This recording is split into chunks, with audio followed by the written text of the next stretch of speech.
Finally మనం బొటిక్‌లో చేస్తున్న art work అయితే కంప్లీట్ అయింది. ఒక ఆర్ట్ వర్క్ చేసేటప్పుడు ఎంత ఎక్సైట్‌మెంట్ ఫీల్ అవుతామో, దాని అవుట్‌పుట్ చూసాక అంతే ఆనందంగా ఫీల్ అవుతాం. ఎస్పెషల్లీ ఈ ఆర్ట్ వర్క్‌లో ఆర్నమెంట్స్ అనేవి ఎంబోజింగ్ చేసి ఉన్నాయి. సో, వాటిని హైలైట్ చేస్తూ మెయిన్ ఫిగర్‌ని డామినేట్ చేయకుండా కలరింగ్ చేయాల్సి ఉంటుంది.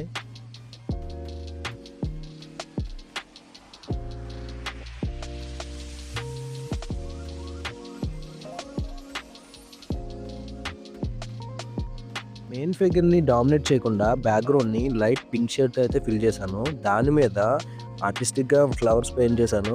సో, చూడడానికైతే చాలా బ్యూటిఫుల్‌గా వచ్చింది. క్లయింట్ ఏదైతే ఎక్స్‌పెక్ట్ చేశారో దానికి మించి మనం ఇచ్చినప్పుడు వాళ్ళ నుంచి వచ్చే రియాక్షన్స్ ఆ హ్యాపీయే వేరే లెవెల్‌లో ఉంటుంది.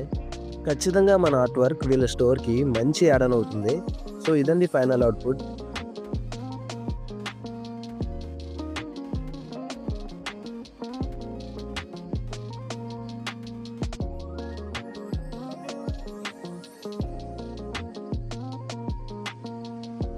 అయిపోయింది.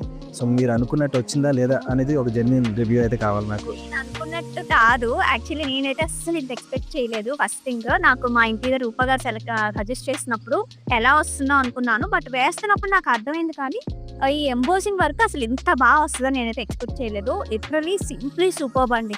ప్రమోట్ చేయడమో ఇంకో దానికో కాదు. నిజంగా మీకు చెప్పాలనిపించింది. మీ చేతిలో నిజంగానే మ్యాజిక్ ఉంది. నాకు చాలా బాగా నచ్చింది. కలర్ పాలెట్ కూడా చాలా బాగా చూస్ చేసుకున్నారండి. అంటే మాకు కొంచెం కలర్‌ఫుల్‌గా కావాలని అడిగాము. సారీస్‌కిను, జ్యువెలరీకి 2 మ్యాచ్ అవ్వాలి అని. బట్ ఆ 2 మ్యాచ్ చేస్తూ నాకు ఎస్పెషల్లీ ఈ స్పెట్స్ దాని మధ్యలో వాడిన కలర్స్ కూడా చాలా బాగా నచ్చింది. నేనైతే 200% సజెస్ట్ చేస్తానండి. మీకు గనుక రిక్వైర్మెంట్ ఉంటే గనక ప్లీజ్ డూ చెక్ ఔట్. నేను వాళ్ళ పేజ్‌ని కూడా కొలాబ్ చేస్తున్నాను. బ్యూటిఫుల్ వర్క్ ఇస్తున్నారు.